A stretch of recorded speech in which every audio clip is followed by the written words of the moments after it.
Hi everyone, today our group would like to present the topic Artusi and Monteverdi debate. Before the Artusi and Monteverdi debate occurred, a Renaissance composer, Johannes Dictoris, wrote a treatise called Liber de Arte Contrapunti in 15th century. The treatise distinguished the new and older practice of counterpoint and explained the rules of using dissonances in composition, such as parallel octave and parallel fifths. In the 16th century, Giuseppe Zarlino wrote his first treatise called Institutioni Harmonicae. It is one of the most essential works of music theory. It discusses Zarlino's thoughts on tuning, chords, and modes anticipate 17th and 18th century developments. He discussed the tuning of the first 4 intervals of the scales, exposing a system that proved reliable in subsequent practice. He emphasized the importance and uses of minor and major third, and explain the nature of minor and major triads. Also, he renumbered the medieval modes and placing the Ionian modes as the first one. Besides, Zarlino also gave one of the 2 earliest accounts of double counterpoint and offered detailed advice on the setting of words to music. To begin this argument, Artusi uses a fictitious dialogue between 2 characters, Luca and Vario, in l'Artusi ovro d'una imperfezione della moderna musica to critique modern music. These characters discuss in detail certain aspects of Claudio Monteverdi's new music. They attack his unconventional treatment of dissonance, as Monteverdi calls the seconda pratica or second practice. And Ora says that this treatment is sinful against nature itself because it goes against the rules that all music up to this point in history has followed. Apparently, Artusi accused brought no response from Monteverdi. In 1603, after 11 years of silence, Monteverdi published Il Quarto Libro du Madrigali a 5 voci, which includes elements that had been attacked by Artusi. Later in 1603, the correspondence between Artusi and an obscure Monteverdi supporter since 1599 was disclosed by Artusi in L'Artusi della imperfezione della moderna musica parte seconda. He named the supporter of Monteverdi as L'Artuso Accademico. Artusi begins the treatise with a reply to L'Artuso and also defending his own critiques towards Monteverdi. The only public reply by Monteverdi present in a letter published with his Il Quinto Libro du Madrigali a 5 voci. In the letter, he states that he understands the need for a theoretical justification of the new practice and the use of the term seconda pratica. Despite following the old rules of composition, Monteverdi's compositional style seems to be quite unskillful and strange. He kept the dissonance intervals such as the 2nd and 7th of Cruda Amarilli at strong beat, or the focal point of each phrase.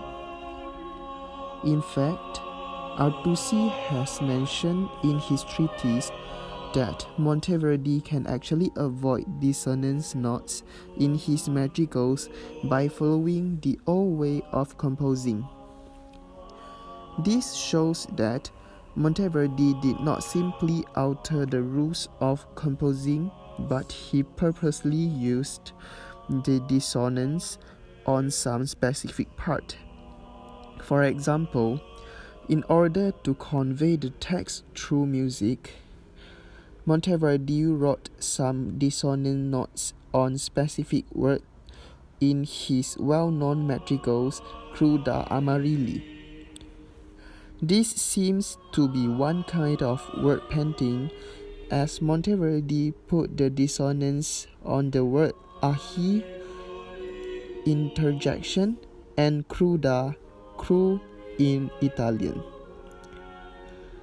This shows that Monteverdi used dissonance in his compositions after fully considered, and this actually helps to express the music clearer.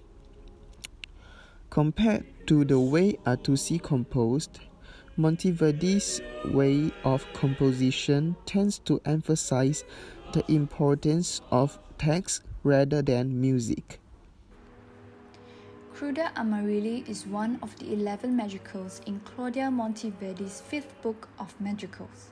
It is published in 1605 and based on Giovanni Battista Guarini pastoral verse play named Il Pasto Fido. The madrigal is dramatic and portrays the relationship between lovers.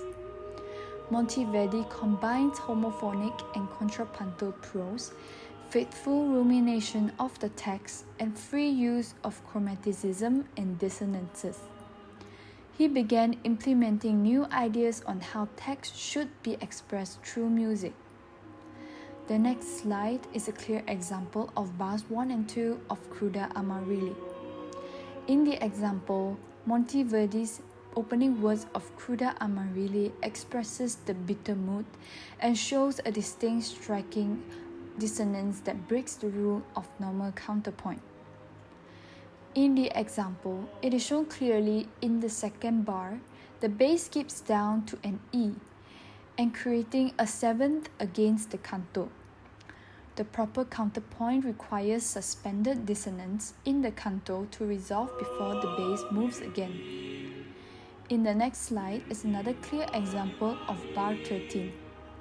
In the example, the soprano line doesn't occur with the bass. The A and F note in the soprano line appears unexpectedly against the G in the bass. Therefore, this causes a dissonance. Monteverdi's madrigal, Cruda Amarilli, received criticism for its controversy with the prima pratica in Artusi ovvero delle imperfezioni della moderna musica by Artusi. Artusi himself stated that this piece placed needless dissonance, which was deliberately violating the rules with the prima pratica. In 1605, Monteverdi responded back to Artusi's criticism in Madrigal first in his fifth book of madrigals, and his brother Julius Cesare also responded in the preface to Claudio Scherzi Musicali.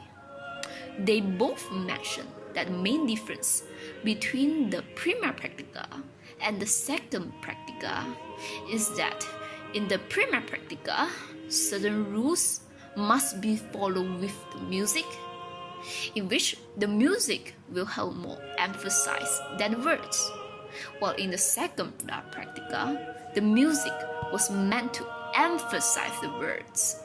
Dissonance can be used more freely, and voice-leading rules can be broken.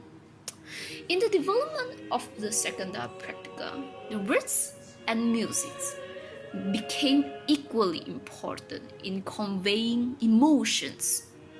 To conclude, although this controversial topic had brought upon conflicts between composers in the Baroque period, composers will still often find ways to evolve music from a new, different perspective.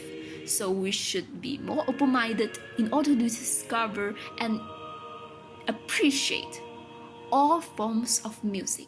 Thank you.